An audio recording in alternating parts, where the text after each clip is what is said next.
Base po sa inspection noon ni Engineer Lito Salim na Assistant District Engineer ng District Office at base po sa inspection nila Engineer Anthony at Engineer Rafael, yung outfall dyan sa may Vizcalang area na ipapakita ho natin ang dahilan po nung pagbaha na ginawa nila. Bagamat, mayroon din ho tayong mga pinakitang katanungan, katulad na lamang ng basehan po nila kung bakit ho 25 hectares yung catchment area na na-complete nila.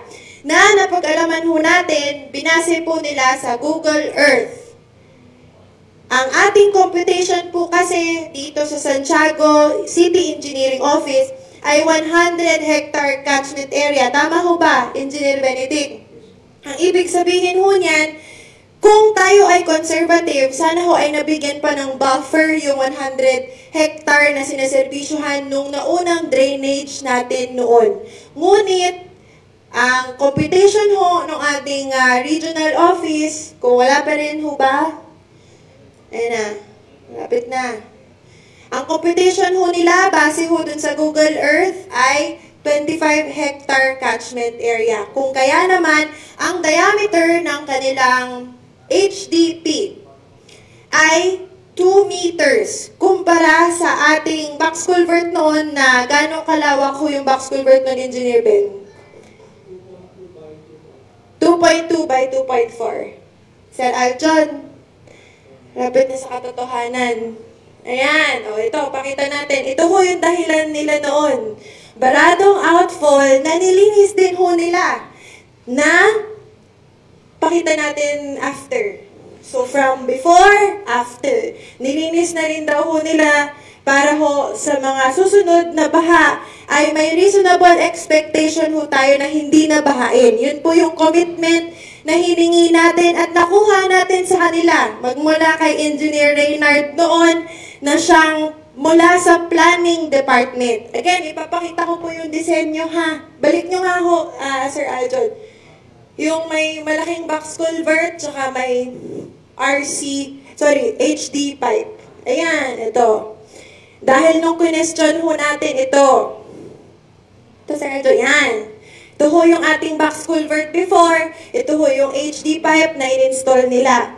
Na ang 2 meter diameter na malaki daw ho ay pinagbasehan nila ay 25 hectare catchment area. Na sa tingin ko po ay, sa tingin din ho ng department natin sa engineering, pati ho ng planning siguro, mag-a-agree, Vicaroma area ho ang sinuservisan ng drainage na ito, hindi lang ho ang sentro, hindi lang po ang Victorinote, hindi lang po yung palengke. Kung kaya naman, nung tinanong natin, uulitin ko lang po na parang sirang plaka, kung saan ho nanggaling yung mga variables para makompute nila ito. Balik mo nga yung computation nyo, Engineer Aljon, Sir Aljon. Engineer ka na rin, no? Malapit na. Ito ho yung pang-compute para sa mga engineer dyan, may mga technical background. Ito po ang computation ng 2.35 diameter area at nung 100 hectare. Meron ba dyan? Ayan, 100.9 hectares na catchment area. Then again, ito po yung CCTV namin sa palengke na nabaha ulit ngayong gabi. Ngayon ho, kanina nakausap natin si District Engineer, mga engineers po natin sa District Office, si Engineer Neil, Engineer Danilo, ang nakikita na naman nating problema, yung maliliit na naman daw na outlet na kailangang paluwagin. Si Regional Office, may iba ho ba kayo nakikitang problema o sinunod nyo ho yung plano lang o ano hong gusto nyo sabihin? Based sa assessment ho ninyo, so I understand nakapag-ikot ho kayo. Yes, Mayor. Gusto ko lang pong banggitin, Mayor. Ano po pangalan niyo, Engineer? Ako si Joe Brevocal, Mayor. Engineer Joe Brevocal. Ano pong office kayo? Planning? Sa Highway Design Section po sa Design Section. Kasamahan niyo po sila Engineer Reynard last time? Wala po ako last time. Hindi. Ibig sabihin, kasamahan niyo ba sa department? Mayor. Ako.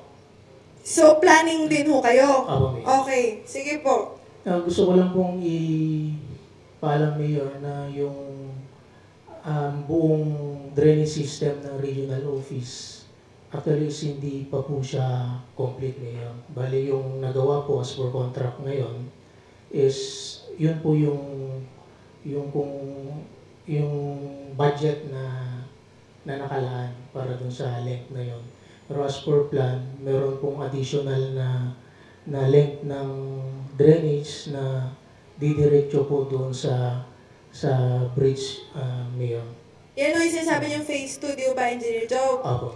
Engineer, ito lang since ikaw na rin nagsasabi, yung sinasabi niyong budget na yan, di ba kayo na rin nagsabi kulang na naman, kaya nga kayo may variation order, kaya umikli. Ilan ho ba dapat, ilang kilometer ho ba dapat yan? Engineer Rafael, alam mo ata dahil ikaw nagsabi kulang yung budget, kaya nagkaroon ng variation order, di ba? Yes, ma'am. Bale, originally, ma'am, is 1.4 kilometers yun. Ang natapos niyo ho? Ang natapos lang, ma'am, is doon sa HDP is 1.2 kilometers. Dahil meron po kami yung variation namin is covered nung changes as per actual site condition. Okay. So, yung 0.2 kilometer na hindi nyo po natapos, sa tingin nyo ho ba, mag-iiba yung resulta kung natapos mo yung 0.2 kilometer na hindi nyo in-expect because of unforeseen circumstances na sinasabi nyo ulit. Sa tingin nyo ho ba, mag-iiba at hindi mababahang ganyan? Minimal lang yung 0.2, ma'am. So, yung effect Exactly. siguro, Same din ho, di ba? Pareho pa rin ho yung kakahinatnan. Madagdagan man yung 0.2 kilometer. Ngayon, Engineer Joe, tanong ko sa'yo, buong Pilipinas, meron hong mga proyekto ang ating national government through our DPWH. May phase 1, phase 2, phase 3, phase 4, phase 5, hanggang phase whatever na sinasabi ninyo. Ang gusto niyo bang expectation ng mga Pilipino ay sa paggawa ng phase 1, tanggapin na lang ho namin na magkakaroon ng baha dahil may phase 2, phase 3, phase 4 pa naman. Dahil ang sinasabi niyo ho ngayon, may mga susunod pa pong phases yan at hindi ho natapos yung buong drainage niyan. So, ang gusto niyo ho ba na intindihin namin, mga Santiagueño at ng mga sambayanang Pilipino, na kapag hindi pa po natapos yung buong phases, lahat ng phases ng buong project ng DPWH, drainage man yan o kung ano man, tatanggapin ho namin na talagang casualty dapat yung ginawa niyong phase 1. Yun ho ba ang gusto niyong paintindi sa amin? Dahil yun ho ang sagot ninyo. Sorry, Mayor, hindi naman po, Mayor. Oo nga po, kaya ano po dapat? So, di ho ba dapat na kahit ho phase 1 pa lang, hindi ho bumaha ng ganito? Hindi ho ba tamang expectation para sa amin na kahit phase 1 pa lang, kumanda kahit pa paano yung drainage system namin at hindi magbaha ng sobra. Hindi naman ho namin sinasabi na 100% flood-free ang gusto namin dito. Ang sinasabi lang ho namin, katulad ho noong August 22 na Typhoon Isang, hindi po kami red rainfall warning. Ibig sabihin, wala pong heavy rainfall. Katulad ho today na nangyari, wala ho kaming typhoon, wala ho kaming red rainfall warning, hindi po kami orange rainfall warning, and yet, nauna pong nabaha itong populasyon na naman sa city, sa drainage, doon kung saan halos ginawa yung drainage nyo sa palengke. Yun ho lang yung tanong ko. Kasi ako po ay katulad ng lahat ng mga kasamahan ko dito, nalilito. Kung ito po ay within my ambit at within my technical expertise at within my ambit of responsibility, I will confidently say na kaya ko hong gawin. Ang problema ko, hindi ko kayang gawin kasi hindi ako engineer at kayo yung may project nito. So ano ang mga gagawin namin? Kasi yung commitment ninyo na yung outfall, ang may problema, obviously, hindi yun yung may problema. Yung sinasabi ninyo ngayon na phase 1 pa lamang, ay obviously, wala rin sa kamay namin yung solusyon.